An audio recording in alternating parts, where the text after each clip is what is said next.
Good morning, everybody.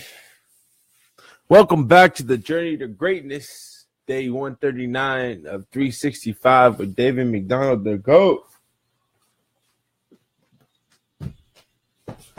Happy Monday. It's going to be I already know. We're ready to go. Good morning. Who's this? Good morning, ladies and gentlemen. All right, let's get started.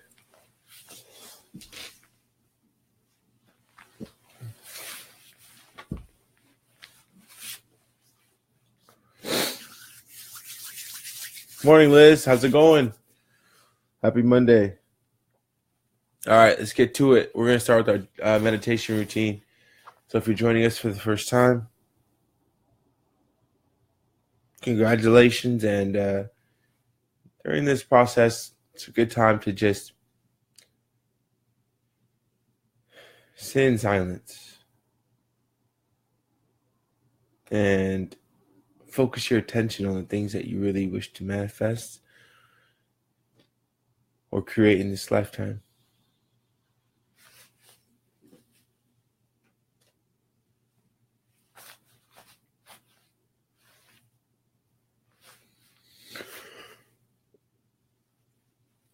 Oh, excuse me.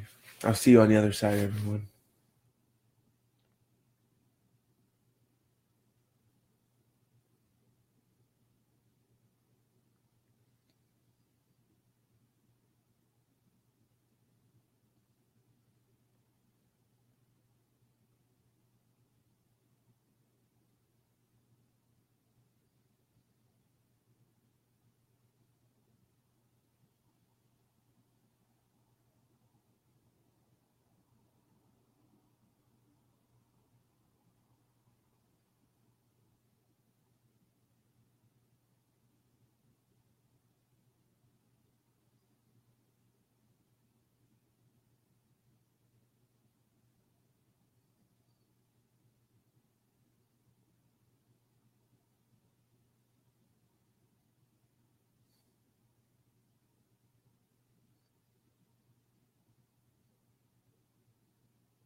Welcome back, everybody. Good morning, cousin Mar. How's it going? Morning, Marcus. How's it going, my brother? Happy Monday.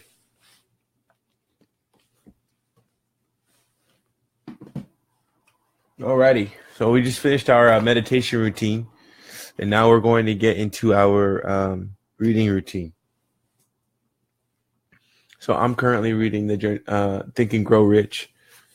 If you don't have a book and you're joining us for the first time, the best thing to do would be to just pull up a book on your phone or pull up some type of reading article on your phone until you're able to actually go get a physical book. So I will see you guys on the other side.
Alrighty, welcome back. Welcome back. Good morning, Mr. Hopkins. How's it going? Good morning, Cousin Arrow. How's it going, brother? Okay, so we're gonna jump into our journaling routine if you haven't already. And usually with the journaling routine, I like to start off with writing about what I'm grateful for. Most important things in the morning for me is, waking up, obviously. Thankful for that every day and having exceptional health.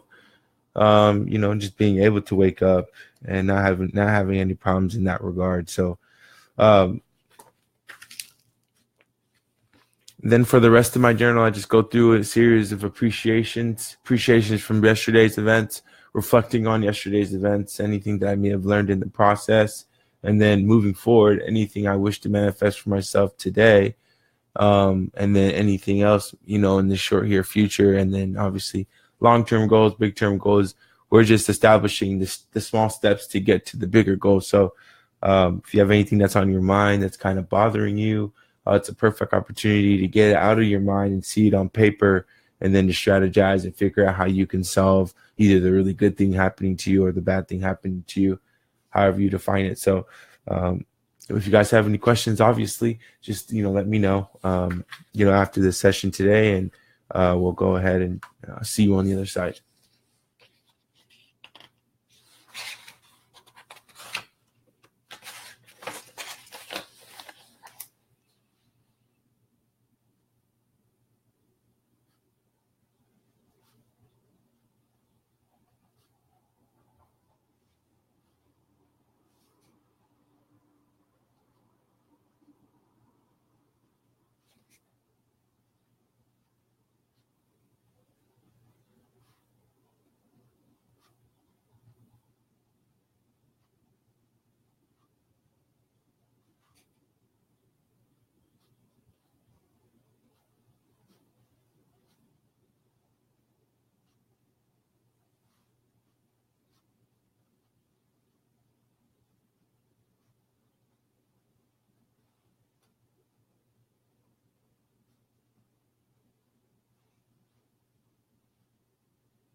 Alrighty, welcome back. Welcome back. Okay, so we just finished our journaling routine and completed our session for today. To jump back into our book of journey, the Think and Grow Rich, Napoleon Hill.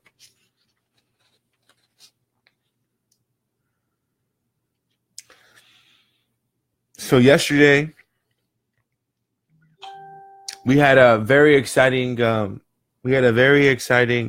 realization, major key alert with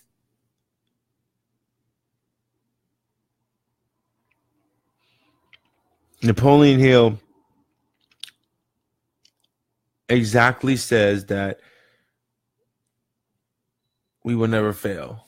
Well, okay, maybe not exactly. He doesn't exactly say it, but he definitely hints to it very strongly.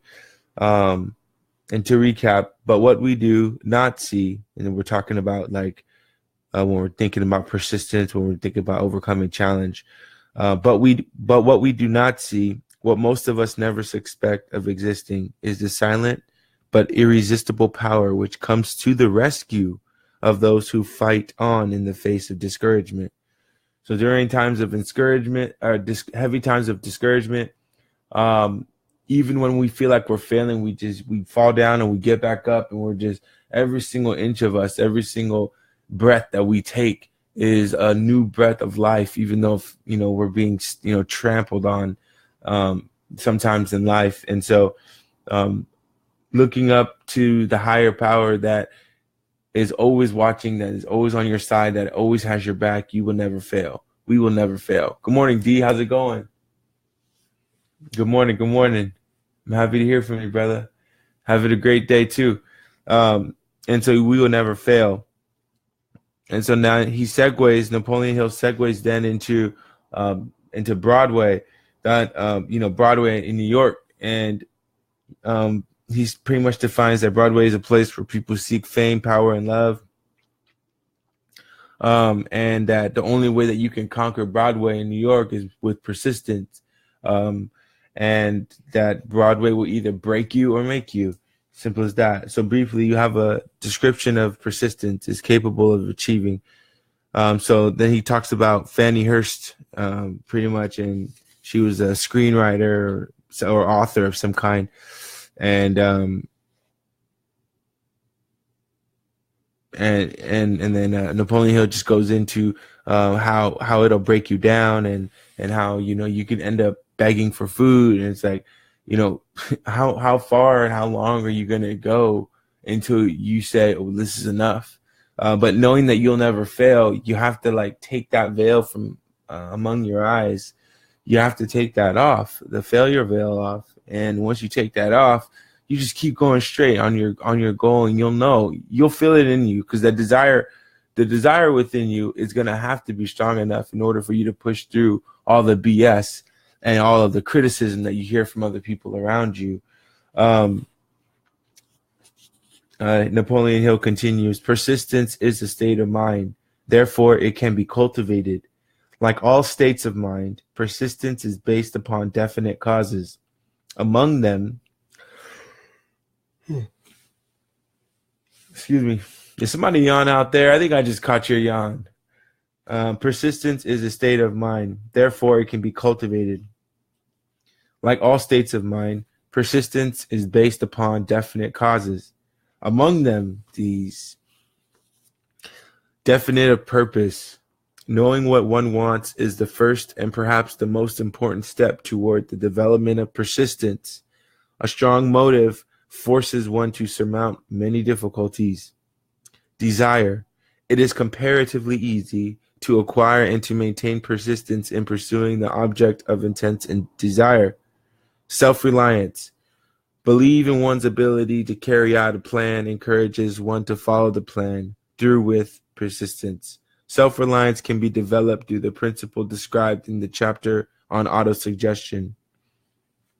Definiteness of plans. Organized plans, even though they may be weak and entirely impractical, encourage persistence. Accurate knowledge. Knowing that one's plans are sound, based on experience or observation, encourages persistence. Guessing instead of knowing destroys persistence. Cooperation. Sympathy, understanding, the harmonious cooperation with others tends to develop persistence. Willpower. The habit of concentrating one's thought upon the building of plans for the attainment of a definite purpose leads to persistence. Habit. Persistence is the direct result of habit. The mind absorbs and becomes a part of the daily experiences upon which it feeds. Fear, the worst of all enemies, can be effectively cured by forced repetition of acts of courage. Everyone who has seen active service is in war with this. So, like military personnel. Before leaving the subject of persistence, take inventory of yourself and determine in what particular, if any, you are lacking in this essential quality. Measure yourself courageously, point by point, and see how many of the 8 factors of persistence you lack. Then Napoleon goes into talking about some of the symptoms of lacking persistence. So when you don't have persistence, when you have persistence, but you're not executing on the highest degree of that persistence, then he talks about some of the weaknesses or things to come. Failure to recognize and to clearly define exactly what one wants. So these are the symptoms you will have of lacking persistence. Procrastination with or without cause. Lack of interest in acquiring specialized knowledge, which is just simply saying, I want to be a better speaker. Instead of going and get a 4-year communications degree, I'm just going to go straight to my speech coach. Indecision, the habit of passing the buck on all occasions instead of facing issues squarely. So instead of running away from problems, all backed by alibis and excuses about why this didn't happen and why that didn't happen. Taking responsibility of what we truly, of our life and our lifestyle and our realities, and running toward any trouble or problems is the most, I think, one of the fundamental parts of being really successful. The habit of relying upon alibis instead of creating definite plans for the solution of problems. Self-satisfaction. There is but little remedy for this affliction and no hope for those who suffer from it. Indifference, usually reflected in one's readiness to compromise on all occasions rather than meet the opposition and fight it. The habit of blaming others for one's mistakes and accepting unfavorable circumstances as being unavoidable.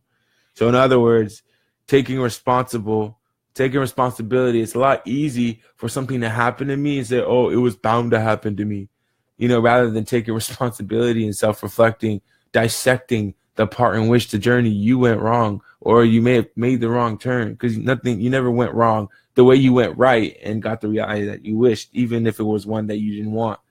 Let me see here. Weakness of desire due to neglect in the choice of motives that impel action. So know your why, and don't just know your why, but be on your why and be high on your why. Inject it into your veins. Understand that why is going to push you. And that's going to be how you overcome weakness of desire. Willingness, even eagerness to quit at first sign of defeat. Another symptom of those who lack persistence. The habit of neglecting to move on ideas or grasp opportunity when it presents itself. Wishing instead of willing. The habit of compromising with poverty instead of aiming at riches. General absence of ambition to be, to do, and to own. Searching for all shortcuts to riches, trying to get without giving a fair equivalent, usually reflected in a habit of gambling, endeavoring to drive sharp bargains. Fear of criticism. Failure to create plans and put them into action because of what other people will think, do, or say. This enemy belongs at the head of the list because it generally exists in one's subconscious mind, which is the most creative space which is one of the most creative spaces that people have on this earth to connect with. And some people consider it as a sixth sense. Some people consider it as the fixed eye. Some people consider it as a number of things: spirituality, conscience. The unconscious is the place where we create, and it's a time for our imaginations to then download into our consciousness, which allows us to manifest things into real life. So, to these last 2 points, to always be poor or grow up poor and not having money and taking that mindset into the future is a mistake. Pause. Is something to be coached around, because the poverty mindset is anything that, oh, I wish I could or I can't, right? The rich mindset is simply understanding and knowing, hey, I can do anything that I put my mind to. And not only just saying it, but actually truly believing it, right? Having that desire within you that no matter what, we will be going at this for 365 days. Searching for all shortcuts. A lot of people try to get rich quick. Something that's a symptom of lacking persistence. Get rich quick things are cool. And I'm all for trying different avenues. Maybe this avenue gets you to your goal faster, or this avenue gets you to your goal faster. But at the end of the day, you still have to master that craft, because you may not have to master it, but you have to do it well enough so that you can earn the potential that is there. Because I can tell you all day long, hey, if you do this, if you make shoes that you'll make $100,000, that's, you can earn that easily in a year. Well, there's a lot more to that story than just going out and making shoes. You can make shoes, but you got to know what's trending. You got to know, what styles are in. You got to know what colors are in. You got to know what soles to put into the shoe, what type of laces. Are they going to be mixed match, or they're going to be the same type? Are they going to be neon, or they're going to be basic colors? You got to know all of these things. The shape, is it a boot? Is it mid? Is it low? Like, you still have to go out and master these things. But the thing, the overall headhunting point here that I'm getting to is there are shorter paths to greatness, right? In terms of whatever you wish to achieve, but the journey and the accomplishment that you get from learning that industry and actually diving into it, embracing it, and living it for as long as you need to in order to make that 100 grand, I think is where that guide comes into play, or where that shorter path to success comes into play. Again, why would I go to college for a 4-year degree in communications when I can go right to a speech coach who can train me exactly on how I need to be? Pause. I'm not discrediting or discounting college or school. I went to school, I went to college, and I got my 4-year degree, and I'm thinking about going and getting my law degree. So if you're thinking about school, I definitely encourage that, because it teaches you how to learn. But my point here is there is a shorter way. It just depends on how you look at the angle. So countless numbers of men and women, both young and old, permit relative or give permission to relatives to wreck their lives in the name of duty because they fear criticism. That's bullcrap. I don't care what listen.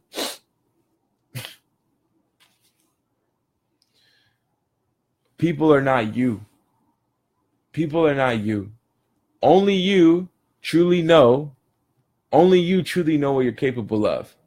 The greatest thing about being a creator, and the greatest thing about operating at your highest level of performance possible every single day and wiring yourself every single day, the most important thing is this. People don't understand sometimes that you see way far ahead of time, right? They don't see that you see way far ahead of time. They're looking at their circumstances and they judge you based off of what they're going through in their life. Les Brown says it best. If they can't see it for themselves, they more than likely can't see it for you. So in terms of other people's opinion, scratch all that, because at the end of the day, it doesn't matter if it's your family, it doesn't matter if it's your friends, it doesn't matter if it's a trusted mentor, scratch all of that. When it comes to criticism and being humble in terms of constructive building, where somebody is telling you, hey, I feel like the step that you just took, if you allow them into your space to even have this conversation with you, right? One of one of the greatest things that one can do is keep ideas to themselves, because unless they trust that person can lead them mentally down the path of destruction. And the book talks about that, right? But unless you trust that person, of course you can, have criticism. Of course you can be built up and have people knock you down in a constructive way. And that's okay, because that's how you keep your ground. But the fear of disappointing, the fear of criticism is one of the biggest things that stops us from achieving our dreams. People refuse to take chances in business because they fear criticism, which may follow if they fail. The fear of criticism in such cases is stronger than the desire of success. Too many people refuse to set high goals for themselves or even neglect selecting a career because they fear the criticism of relatives and friends, quote unquote, who say, "Don't aim too high. People will think you are crazy." Yes, sir. When Andrew Carnegie suggested that I devote 20 years to the organization of philosophy of individual achievement, my first input of thought was fear of what people might say.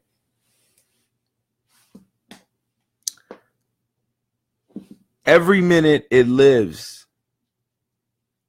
gives it a better chance of surviving. The fear of criticism is at the bottom of the destruction of most ideas, which never reach the planning and action stage. At the end of the day, like I said once before, the only thing, or what the book is saying, what I'm reiterating, is that if you don't share your ideas with people, there's no space for. I just realized I didn't have my rubber bands in. There's no space for them to criticize you based off of your dreams. So it's important that you plug into a community that's going to support you and hold you accountable. See, you can have the biggest dreams that you want, but if there's no cadence of accountability, which we learned in the 4 disciplines of execution, then really you're probably just speaking out of the side of your neck. So at the end of the day, it's like, all right, if you have a goal, if you have a really big goal, that's fantastic and great. But the next question that follows that immediately is, what are you going to do? What steps are you going to do to get there? Okay, well, I'm going to do, this is my plan. Here you go. You present the plan to the masterminding group that's in support, in love, and encouragement, and non-judgment of you. And then you say, I want to do this by this time. And if you don't execute on that, or you don't do it, well, then there's some coaching to be had around that, or a conversation at least. And then from there, you just dive deeper and deeper and deeper. Okay, well, why didn't I do this? Oh, I wasn't able to get up. Oh, well, why didn't I do this? Because I didn't make enough connections. Oh, so I need to go make more connections. I need to get up in the morning. And you just cut the plan up like sliced onion. And you just, get ready to put it into your stew. And when you put all those pieces together, you have something you can eat, something you can go and work on, And so, again, that's what this life's all about. It's just simply breaking it down, rebuilding it. And then when that foundation is solid, you build your second floor. If it's not good, you break it down, you build the second story, and then you keep going. And eventually you'll have a skyscraper. And then from there, it's just about projecting your thoughts and, surrounding yourself with people who are going to love and support you, and loving yourself intently and unconditionally. So with that being said, let me not exhaust words today. I hope you all have the best day of your life. Happy Monday. Thank you for joining me for day 139 of 365. DMD, David McDonald, the GOAT.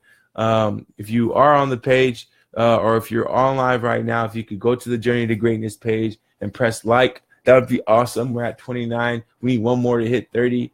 That would be, cool. So if you, like and support these morning sessions, that's, I would just ask if you could show some love and support that way. And then everybody jumped on the message board this morning. Thank you.